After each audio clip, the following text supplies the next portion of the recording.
এবারে বেগমের জন্মদিনে বিরাট একটা উৎসব করব। সারা দেশ থেকে মহান মহান অতিথিদের নিয়ে আসা হবে। দুনিয়ার সেরা সেরা খাবার, সেরা সেরা গাইয়ে, সেরা সেরা বাজিয়ে, সেরা সেরা নাচিয়ে রাতকে দিন করে দেবে এমন रोशनाई। रेस्तो নাই। কি বললে? बहुत बढ़िया আপনার সোচ, लेकिन মাফ করবেন হুজুর, রাজকোষের অবস্থা খুবই খারাপ। উৎসব করার মতো তো রেस्तो নাই জাহাপানা।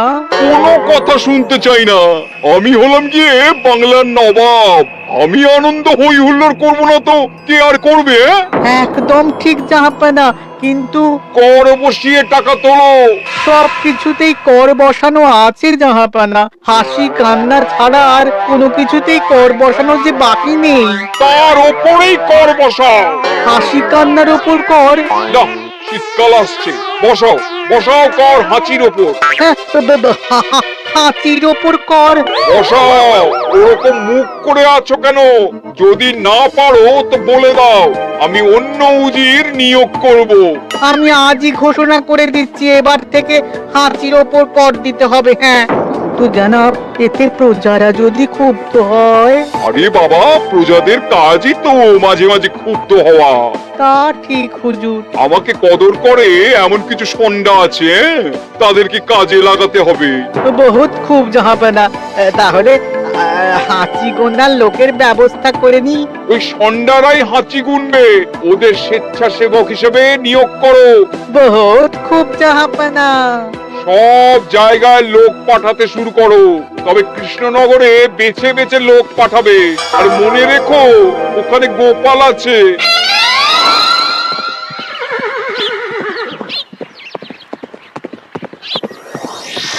সব জায়গায় কর আদায়কারী পাঠিয়ে দেওয়া হয়েছে জাহাপানা। আপনার কথা মতো তাদের বলে দেওয়া হয়েছে যে আদায় হওয়া করের 10% তাদের বেতন হিসেবে দেওয়া হবে। সুতরাং কর আদায়ে কোনো ঢিলেমি হবে না। বহুত আচ্ছা, বহুত আচ্ছা।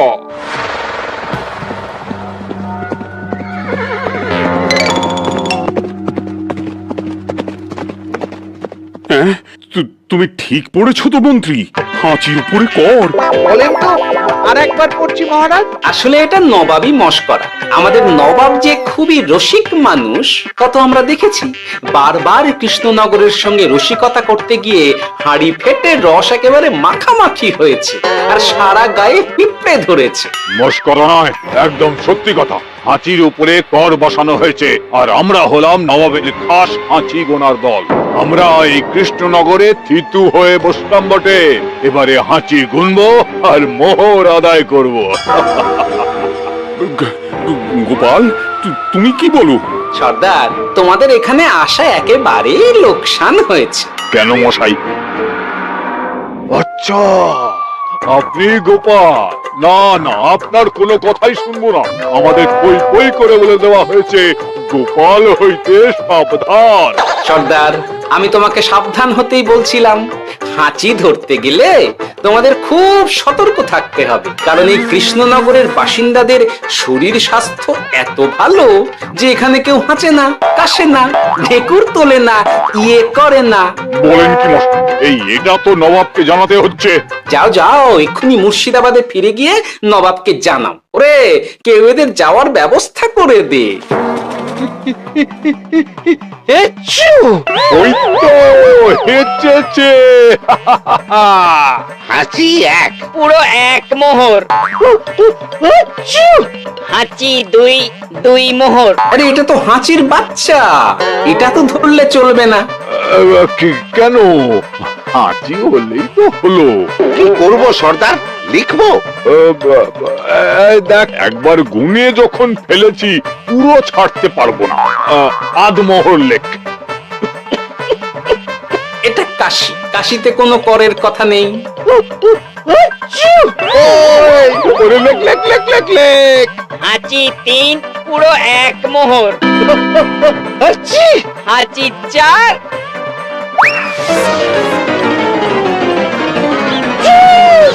হাঁচি 5, লেখো। হাঁচি ছয়,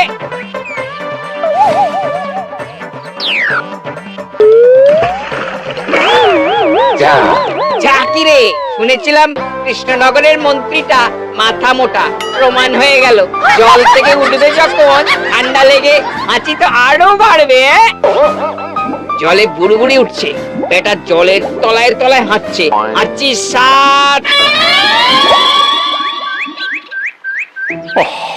এখনো তো ফিরলো না, বেলা গড়িয়ে দুপুর হয়ে গেল।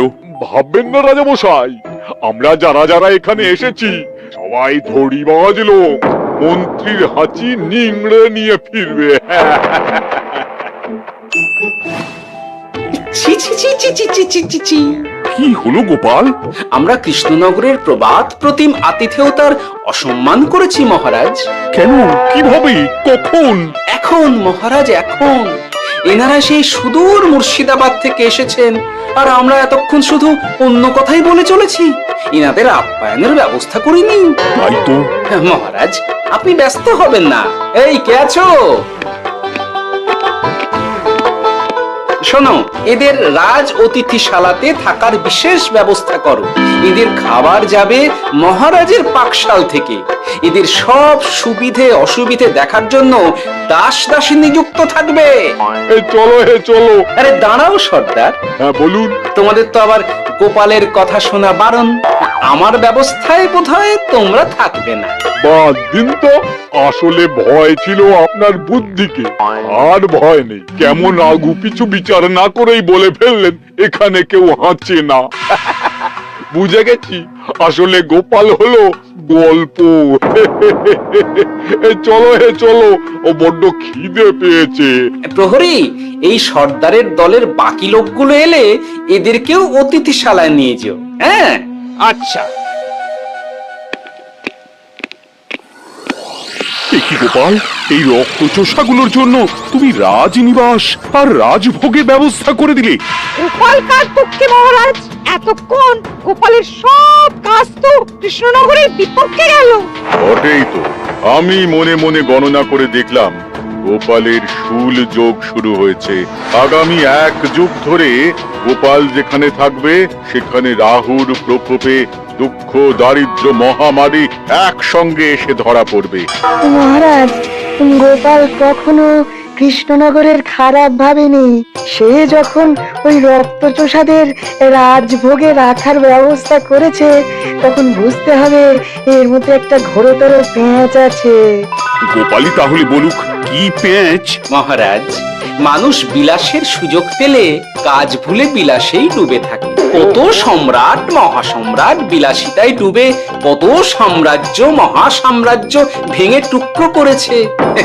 এরা তো নবাবের পাঠানো কিছু মূর্খ বালক মাত্র মহারাজ। এদের রাজভোগে ডুবিয়ে দিলে হাঁচির কথা কি এদের মনে থাকবে?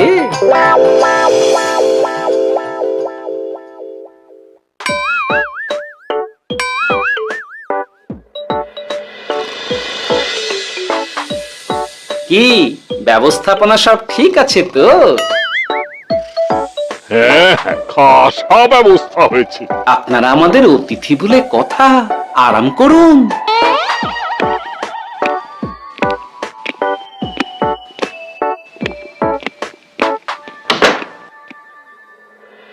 বিজ্ঞানী, তোমার এই দুমুখ আয়না আবিষ্কার তোমার জীবনের সেরা কাজ।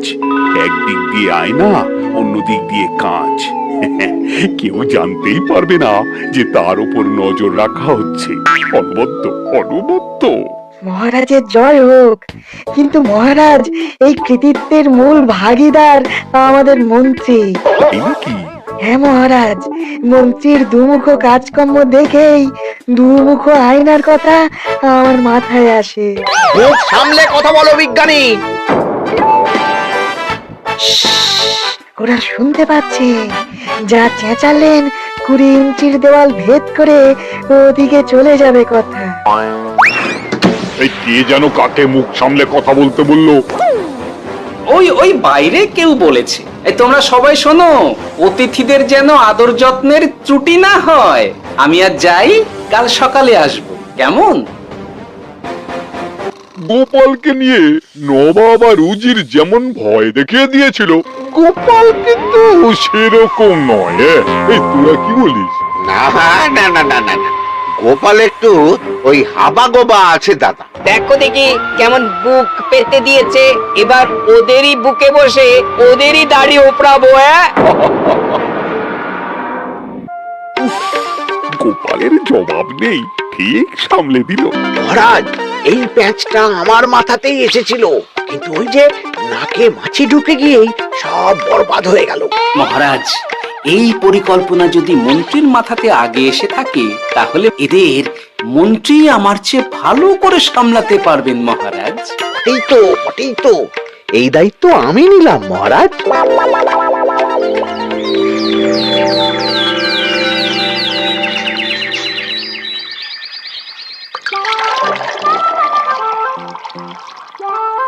আহা, সকালে ঘুম থেকে উঠে এই রকম বেলের পানা যেন স্বর্গের অমৃত।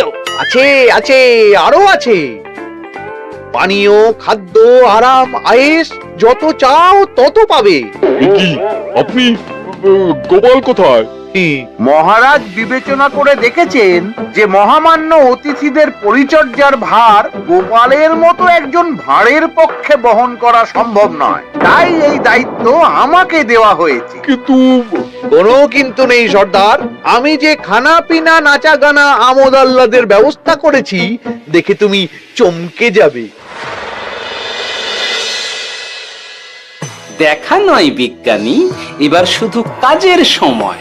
কাল মন্ত্রীর উপর ওদের ভার ছেড়ে দিয়ে কৃষ্ণনগরের যে সর্বনাশটি করেছো, কোনো কাজ করে আর সেটিকে সামলানো যাবে না। হ্যাঁ, আহা, তোমার দেখছি মন্ত্রীর উপরে একটু আস্থা নেই। ঠিক কি প্যাচ করছো বলো তো? প্যাচের কথা পরে হবে, তোমাকে যত তাড়াতাড়ি সম্ভব হাঁচির ওষুধ আবিষ্কার করতে হবে। হাঁচির ওষুধ? হ্যাঁ, হাঁচির ওষুধ। ওভাবে দেখছো কি বন্ধু, তোমাদের কাজের সব দায়িত্ব এখন আমার কাঁধে। তোমরা আমোদ করবে আর আমি কর আদায় করে তোমার হাতে এনে তুলে দেব। সর্দার, এর মধ্যে একটা চাল আছে মনে হচ্ছে। কি আর আমি বুঝিনি। এখন কি করবে? বিশ্বাস করে আদায় উসুলের ভার এর উপরে ছেড়ে দেবে? পাগল নাকি? মন্ত্রী মশাই, বলো বন্ধু। বলছিলাম আর দেরিতে কাজ কি?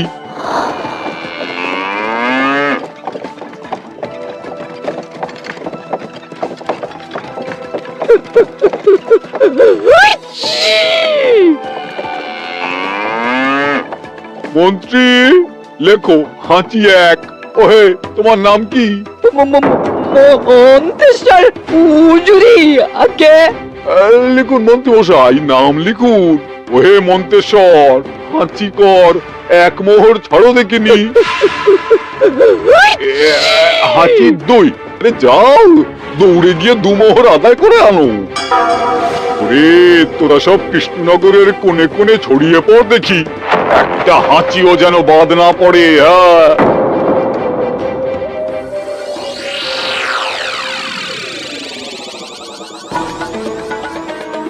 এটা হুজুরে আলাপ বর্ধমান, খাম্বাস এবং কৃষ্ণনগর থেকে। চমৎকার চমৎকার। তাহলে গোপাল কিছু করতে পারেনি, আমাদের যুব শক্তি কৃষ্ণনগরকে পুরো নিংড়ে নিয়ে আসছে। মহারাজ কৃষ্ণচন্দ্রের একটা আবেদন আছে জানাব। এই হাঁচি করের 30% যদি ওই রাজ্যকে দেওয়া যায়, তাহলে আদায় উসুল আরো ভালো হবে। ওরা বলেছে যে আপনি যদি 30% দেন, তাহলে কর আদায় একেবারে জান লড়িয়ে দেবে। মঞ্জুর মঞ্জুর। আর একটা আর্জি আছে হুজুর, কৃষ্ণচন্দ্র কদিন বাদে নবাবকে কৃষ্ণনগরে আমন্ত্রণ জানিয়েছে। কেন? কৃষ্ণনগরের নবাব এবং তার উন্নয়ন উপলক্ষে এক মহোৎসব হবে। সেই সঙ্গে শহরে থাকা ইংরেজদের কাছেও নবাবের সৈন্য বলের এবং নবাব ও কৃষ্ণনগরের মধ্যে পারস্পরিক ভ্রাতৃত্বের সম্পর্কের বার্তাও পৌঁছে দেয়া যাবে। নবাবের অধীনস্থ রাজারা নবাবের শত্রু, এই রকম একটা ধারণা থেকে ইংরেজরা ইদানিং বেপরোয়া হয়ে উঠেছে, তাতে লাগাম উঠবে। বহুত খুব, মঞ্জুর মঞ্জুর মঞ্জুর।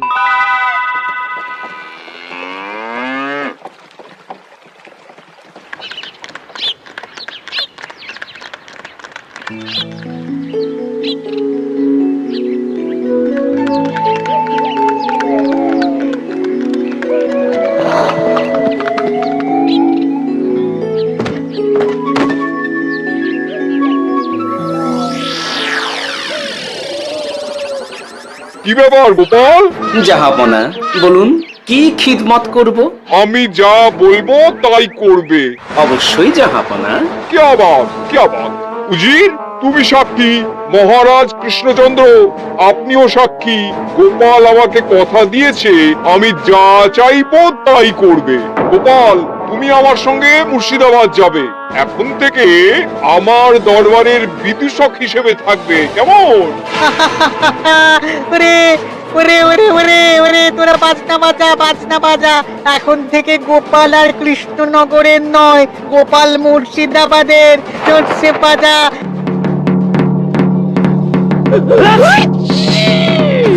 কি হলো? হুজুর, মনে হচ্ছে আপনার সৈন্যদল হাঁটছে। হ্যাঁ? হুজুর, হাঁচিকরের বন্যা সব সৈন্য 10-12টা করে হেঁচে ফেলেছে। মানে প্রচুর মোহর হয়ে গেছে আর বাড়ছে। আমার হাঁচি গোনার দল একটা হাঁচিও বাদ দেবে না। মোহর রাখার জন্য নতুন পোশাকখানা বানাতে হবে হুজুর।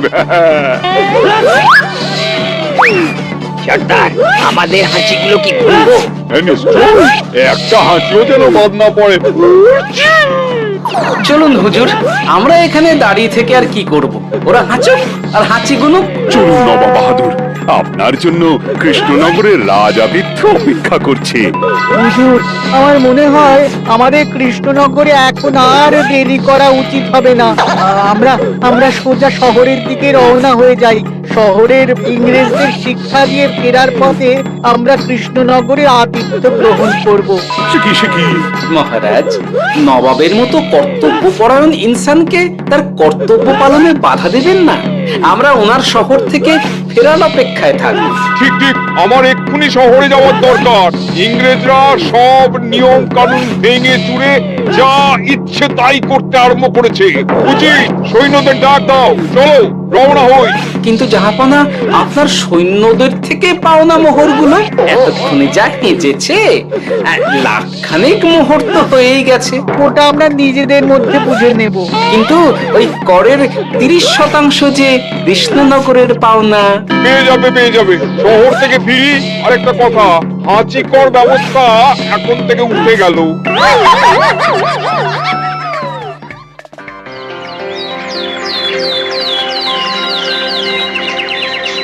মহারাজ, কিভাবে গোপাল ভাঁড় মহাশয় নবাবের উন্মাদের মতো জারি করা ওই হাঁচিকর থেকে আমাদের সকলকে রক্ষা করেছেন তা আমরা সকলেই জানি।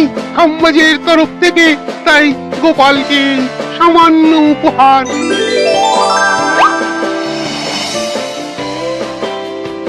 ওহ গোপাল, সত্যি তোমার জবাব নেই।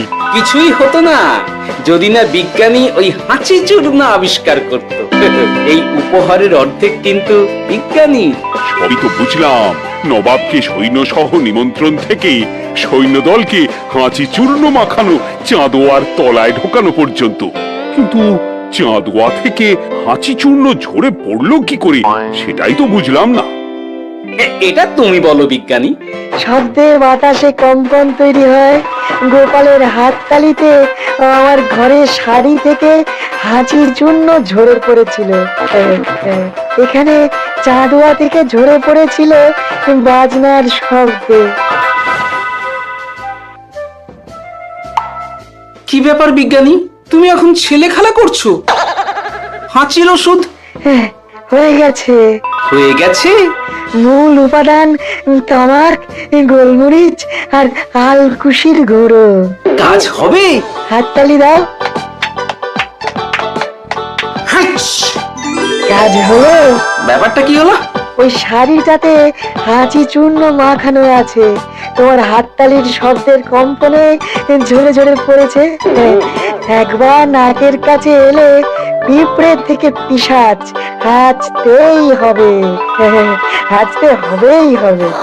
নবাব যদি বাজনা বাজাতে না বলতো। আমাদের বাজনদাররা তৈরি ছিল মহারাজ। যাক, সবই ভালোই মিটে গেল। যার শেষ ভালো তার সব ভালো। ব্যাস, এখন শুধু একটাই কাজ বাকি। নবাবের কাছ থেকে করের 30% বাবদ পাওনা মোহর মুর্শিদাবাদে গিয়ে নবাবের কাছ থেকে তুমি নিয়ে আসবে। আচ্ছা মহারাজ। হাসির রাজা জ্ঞানের রাজা রসিক রাজা